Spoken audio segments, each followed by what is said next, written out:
Hi అండి. ఇవాళ మా ఇంట్లో ఇంగ్లీష్ బ్రేక్ఫాస్ట్ అనమాట. అదేనండి బ్రెడ్ ఆమ్లెట్. బ్రెడ్ ఆమ్లెట్ అసలు ఎక్కడి నుంచి వచ్చిందో మీకేమైనా తెలుసా? అందరూ ఇంగ్లీష్ బ్రేక్ఫాస్ట్ అనే అనుకుంటారు మరి.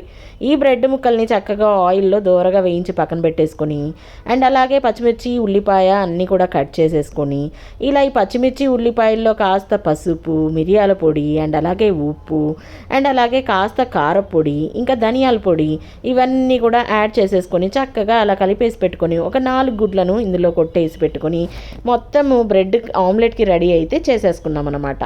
ఇంకా ఫైనల్గా ప్రషు ఇప్పుడు ఒక ట్విస్ట్ ఇచ్చింది నాకు. ఏంటంటే ఇది తీసి ఒక తవాలో అయితే వేయట్లేదంట, ప్యాన్ కాకుండా ఇక్కడ కడాయిలో వేస్తానంటుంది. మరి అసలు కడాయిలో బ్రెడ్ ఆమ్లెట్ వస్తుందా? నాకైతే డౌటేనండి.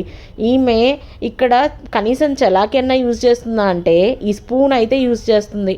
చలాకి యూజ్ చేస్తుంటేనన్నా కనీసము బ్రెడ్ ఆమ్లెట్ బాగా వచ్చేదేమో. ఇదైతే చక్కగా ఇట్లా ఆయిల్ వేసేసి ఫ్రై చేశాక ఇంకా ఫైనల్గా ఈమె బ్రెడ్ ఆమ్లెట్ని స్పూన్తో తీస్తుంది. చూసారా ఎంత విచిత్రమో.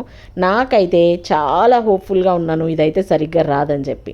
కానీ ఎక్కడో వీడియో చూసి అక్క నేను చేసేస్తాను చూడు అని చెప్పి మొత్తానికైతే ఇది ఫైనల్గా తిరిగేసింది. కానీ ఇదైతే నాకు ఆమ్లెట్ కాస్త మాడినట్టే అనిపిస్తుంది. మరి మీకెలా అనిపిస్తుంది? ఇలాంటి బ్రెడ్ ఆమ్లెట్ మీరు ఎప్పుడైనా ట్రై చేశారా? ట్రై చేస్తుంటే కామెంట్ సెక్షన్లో కామెంట్ చేయండి. ఈ వీడియో చూసే ముందు ఒక లైక్ చేయండి. Please share and subscribe. Thanks for watching. Bye.